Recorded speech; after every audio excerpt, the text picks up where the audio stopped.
Today I'm going to talk to you about My Mother at 66 by Kamala Das. The whole poem is about the relationship between a mother and her grown-up daughter.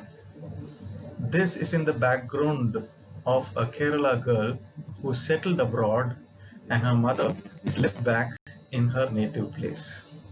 Usually such parents are forgotten until there is an opportunity to get back home during a vacation. The child is always guilty that she has left her mother behind in a state of isolation. This is very similar to the kind of isolation we are faced with in these days when we are suffering from the coronavirus.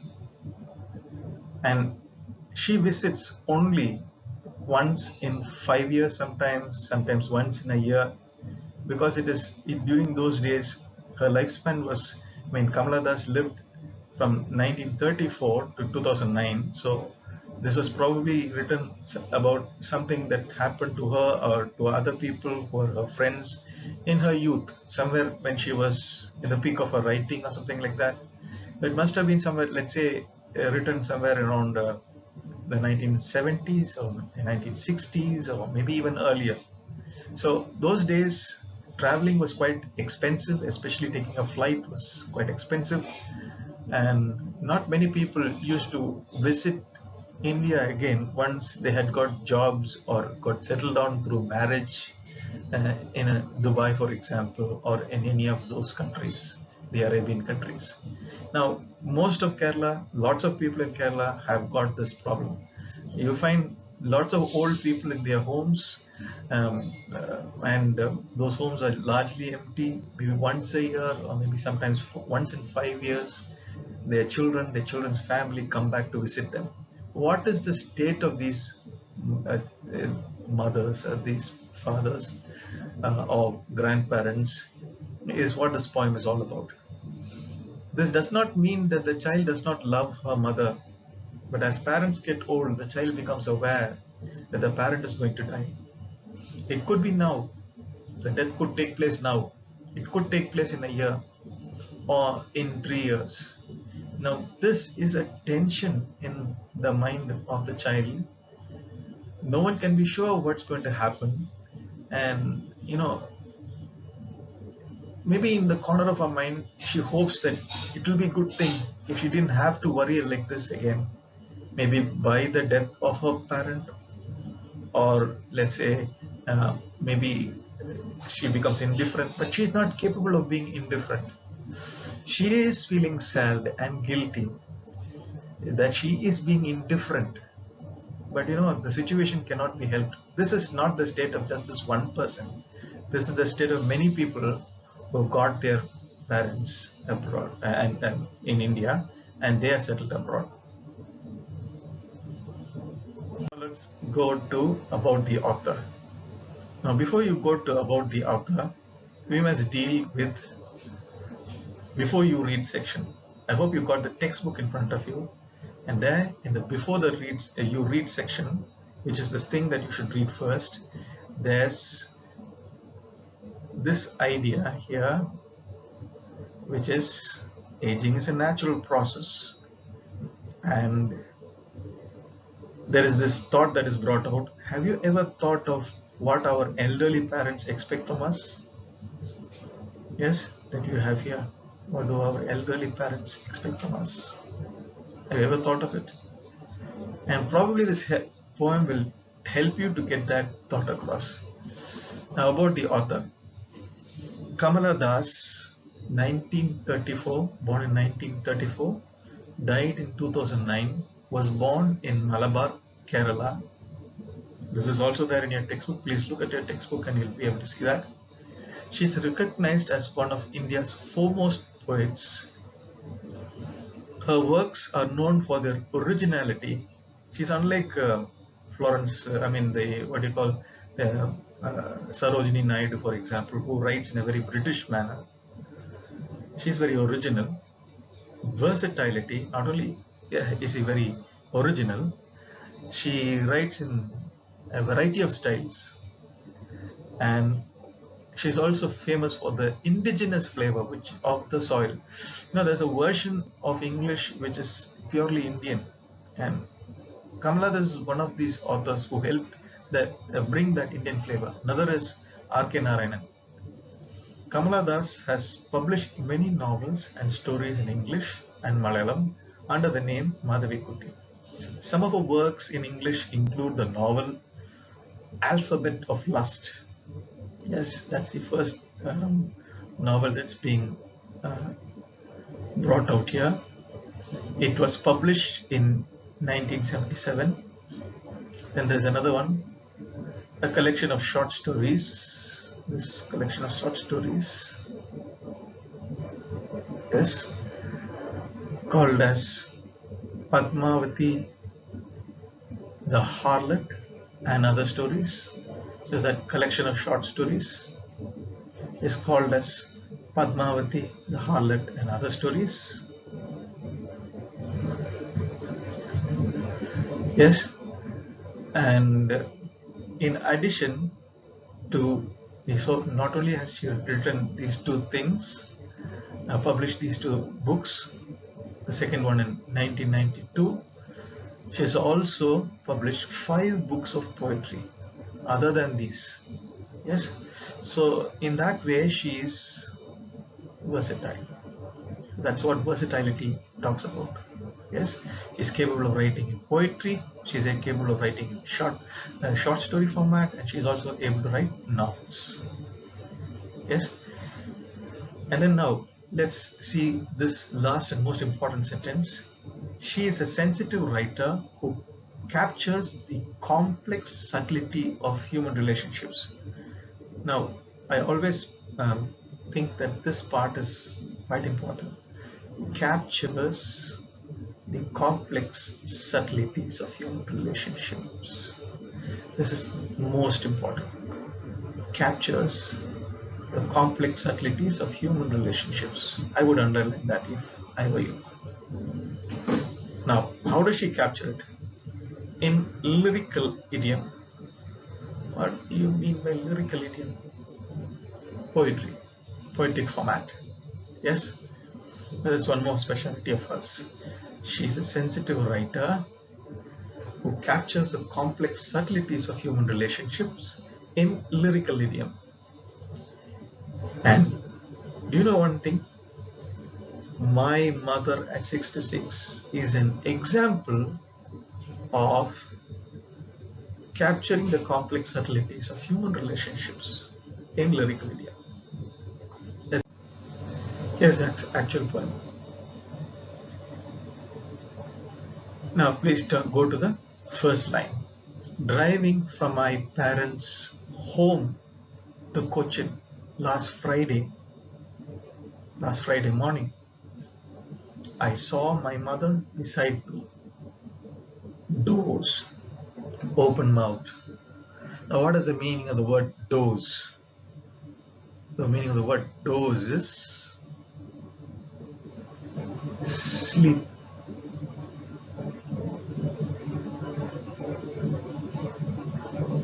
Yes. How did she sleep? Open mouth. Her face ashen.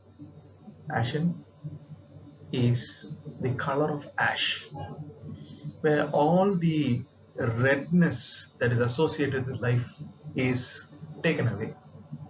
There's no redness at all. There's no look of life in that face. Ashen.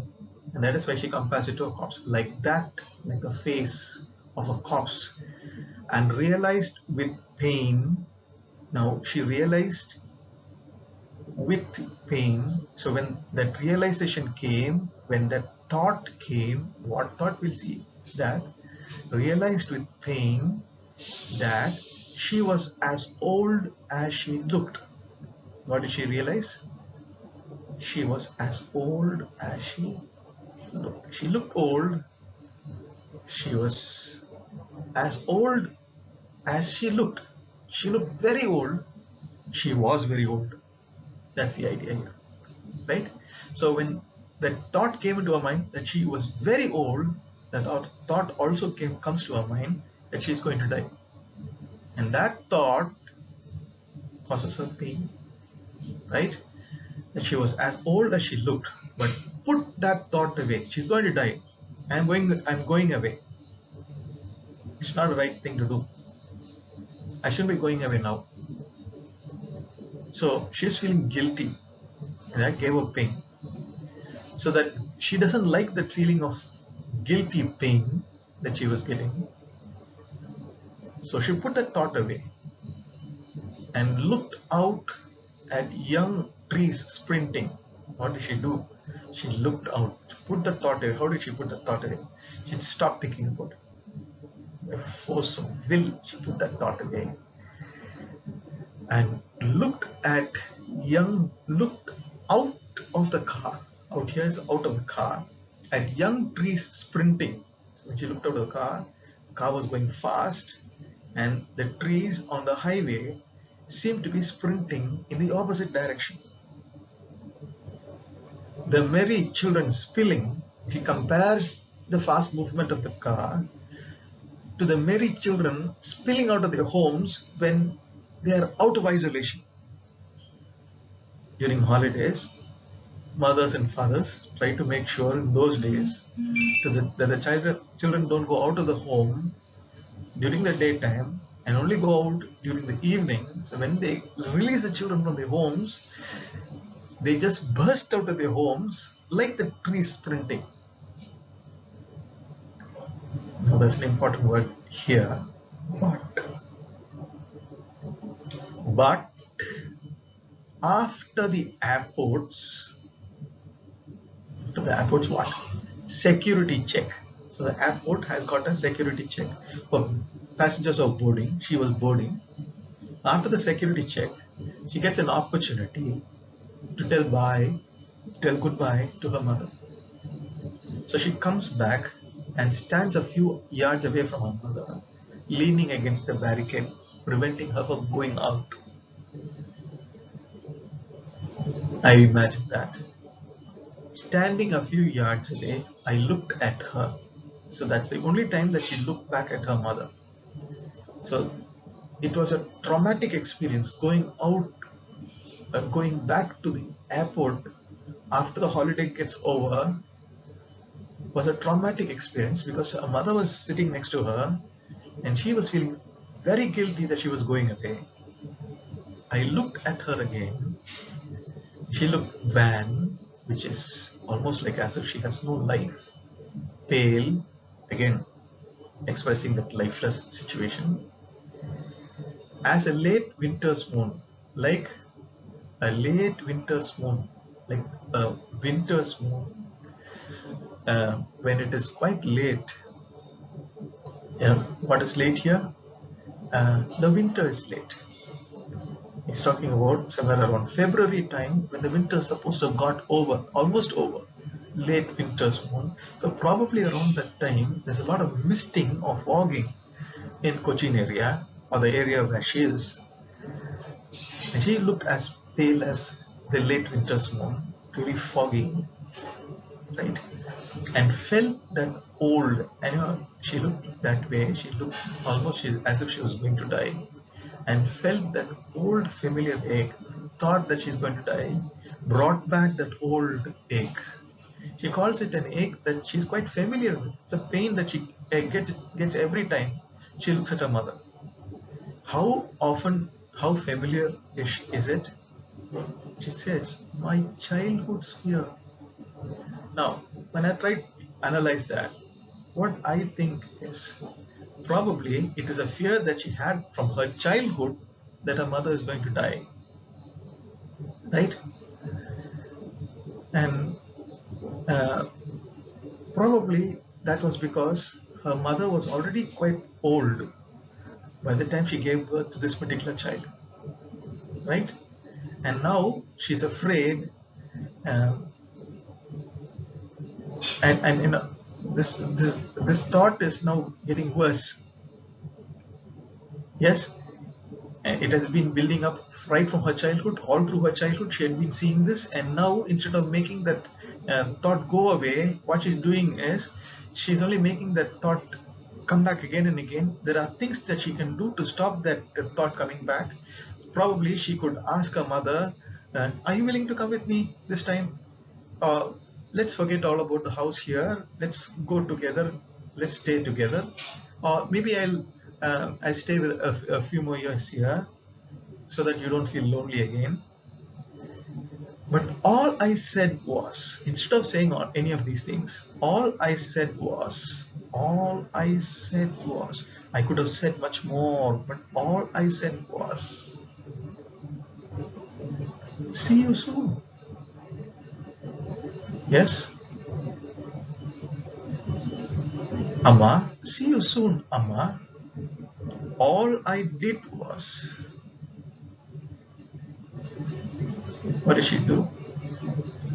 Smile and smile and smile. She kept on in a stupid manner, smiling continuously. And in that smile, she was probably trying to cover up the thought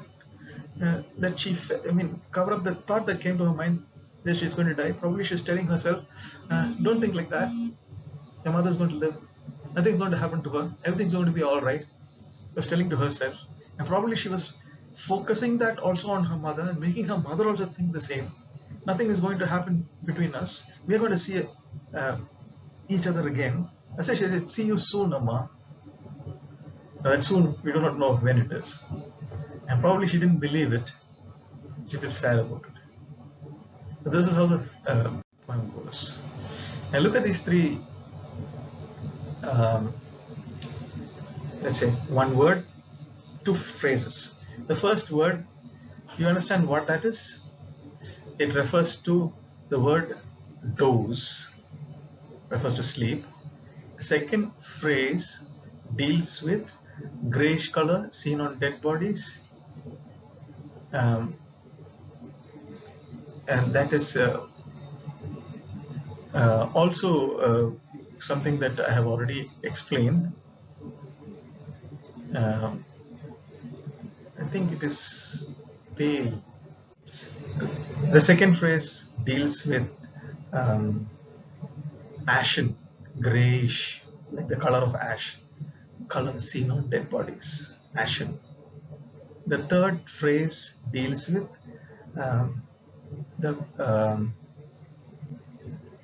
what you call wan. Wan is colorless, indicating a lack of redness associated with all living beings. With that, we come to the end of the lesson. Thank you.